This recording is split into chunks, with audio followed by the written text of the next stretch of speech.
तर आज आपल्या मंडळाचा गणपती जाणार होता. मिरवणुकीसाठी आपण आदल्या दिवशी ढोल ताशा ठरवलेलं. त्या कार्यकर्त्यांचं चहा पाणी रितेशकडे नियोजन दिलेलं. त्यानंतर ट्रायल घेतली.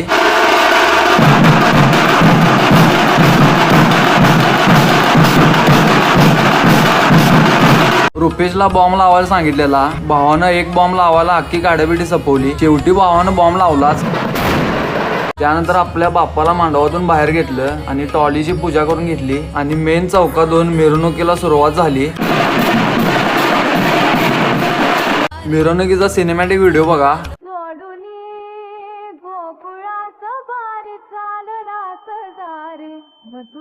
दान